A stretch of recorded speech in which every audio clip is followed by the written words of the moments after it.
이번 시간에는 9장 일부로 7년 대환란의 하이라이트인 5번째 나팔입니다. 우리는 이전 시간에 8장 13절 공중에 날아가는 독수리가 큰 소리로 이르되 땅에 사는 자들에게 화가 있으리니 라는 말씀으로 마쳤습니다. 여기서 땅에 사는 자들은 바로 불신자를 뜻하며 화는 곧 5번째, 6번째, 7번째 나팔을 뜻합니다. 특히 7번째 나팔은 곧 7대접 전체를 의미하며 7대접을 통해 예수 그리스도의 재림과 함께 세상의 종말을 맞이하게 됨을 살펴보았습니다. 그리고 첫 번째 화인 5번째 나팔부터는 그림에서 보듯이 심판의 대상이 자연계에서 불신자로 바뀌게 됨을 볼 수 있습니다. 이제 첫 번째 화인 5번째 나팔입니다. 오늘 다루게 될 9장 1, 2절은 7년 대환란의 하이라이트 장면이자 중심이 되는 장면으로 매우 중요합니다. 그러나 그 이전에 먼저 삼중재앙의 경우 첫 번째부터 네 번째의 인과 나팔 대접은 패턴의 공통성은 있지만 심판의 내용은 다릅니다.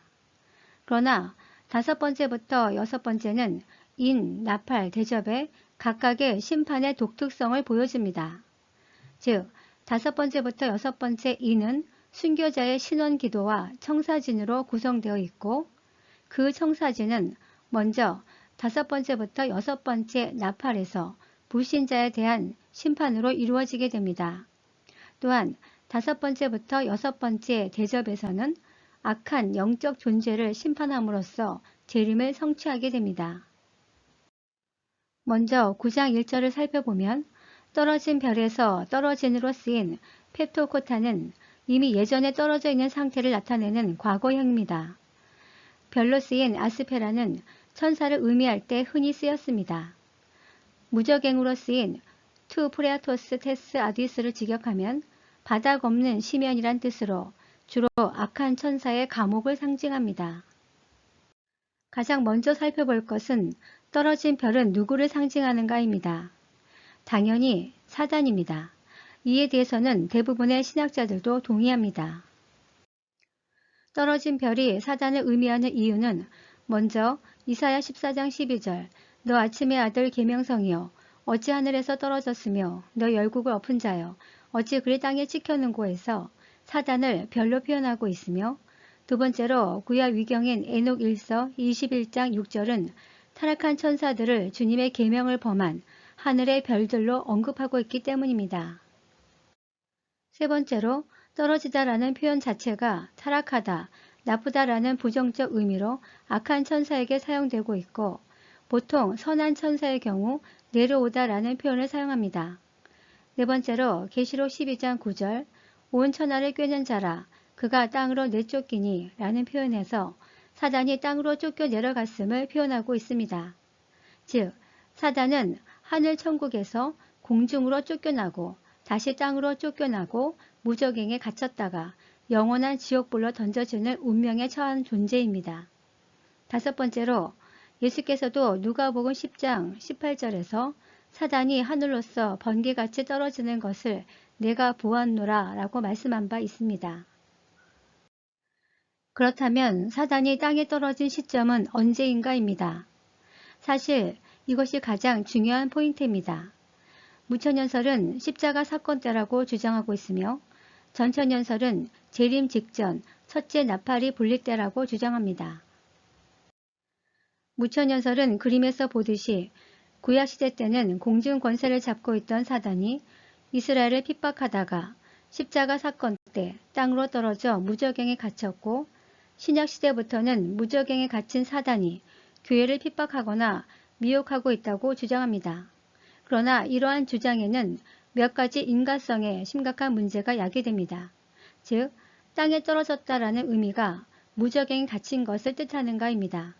사실 땅과 무저갱은 전혀 다른 개념으로 성경에서 땅은 세상을 표현하고 있고 무저갱으로 표현한 적이 전혀 없습니다.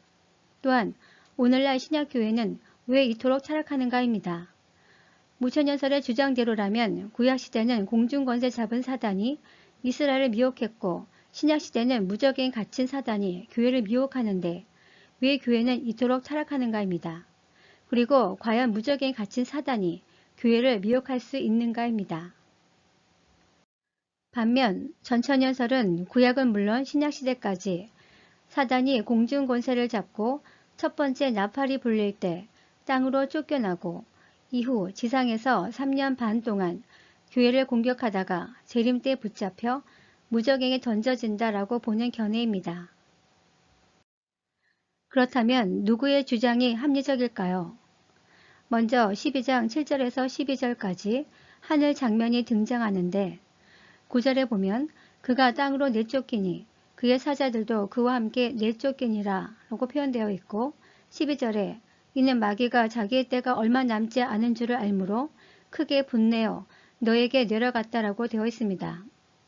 이는 동일한 상황인데 관점이 다른 표현으로 하나는 타의에 의해 쫓겨 내려간 것이고 하나는 자의에 의해 스스로 내려간 표현입니다.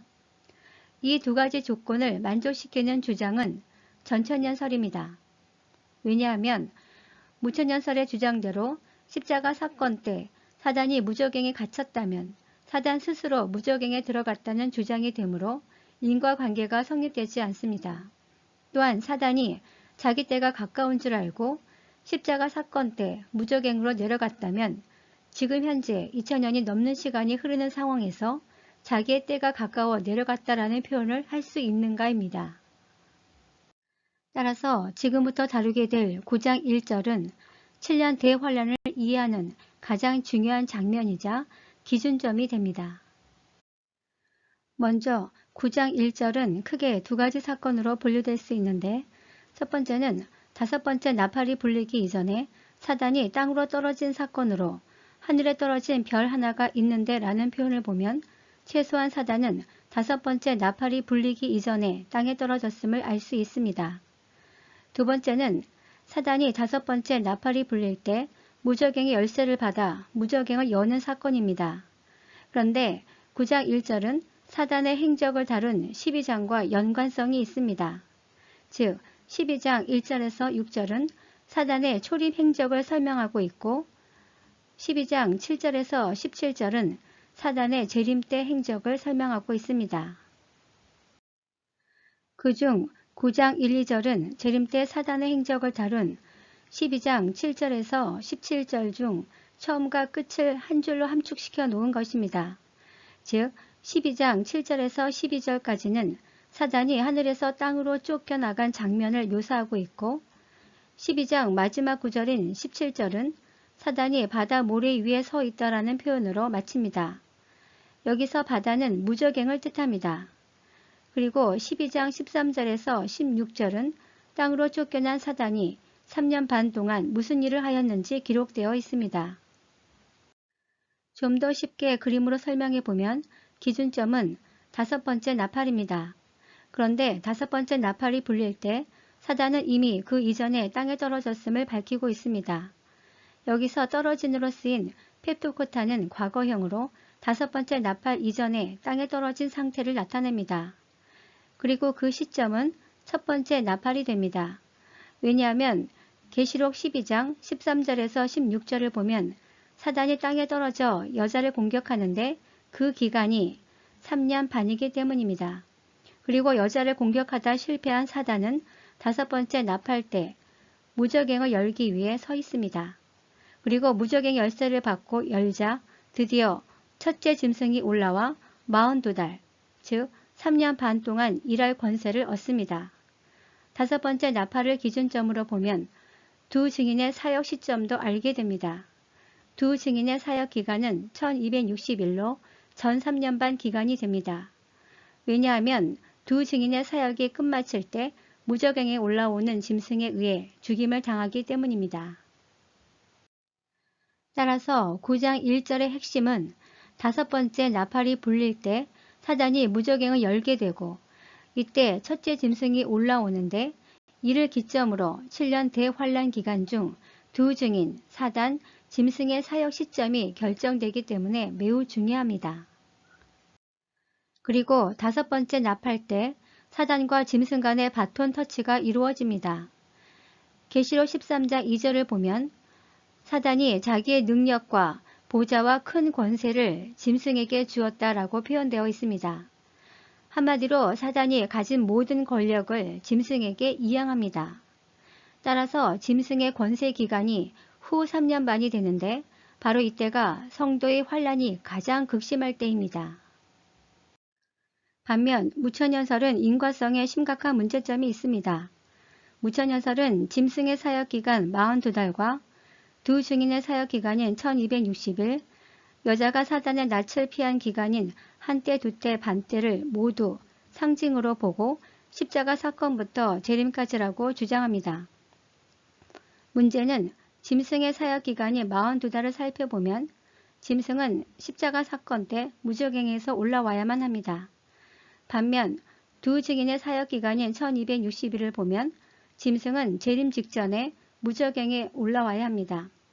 왜냐하면 무천연설은 두 증인을 교회로 보고 있고 11장 7절인 그들이 그 증언을 마칠 때에 무적행으로부터 올라오는 짐승이 그들과 더불어 전쟁을 일으켜 그들을 이기고 그들을 죽일 터인즉 이 말씀으로 보아 두 증인 즉 교회 사역이 끝날 때쯤 무적행에서 올라오고 있는 짐승에 의해 죽임을 당하기 때문입니다. 또한 사단이 땅에 떨어진 후 여자를 공격하고 여자는 한때 두때 반때 동안 하나님으로부터 보호를 받습니다. 그러자 화가 난 사단은 무적행을 열어 짐승을 풀어줍니다. 그렇게 되면 짐승이 무적행에서 올라오는 시점은 재림때가 됩니다. 이렇듯 무천연설의 주장대로 하면 무적행에서 올라오는 짐승의 시점이 제각각이 됩니다. 그리고 십자가에서 무적행에 갇힌 사단이 어떻게 무적행을 열어 짐승을 풀어줄 수 있을까요? 다음 시간에는 9장 2부로 우리의 구원 여부를 명확히 알려주는 황충의 출현에 대해 알아보고자 합니다. 감사합니다.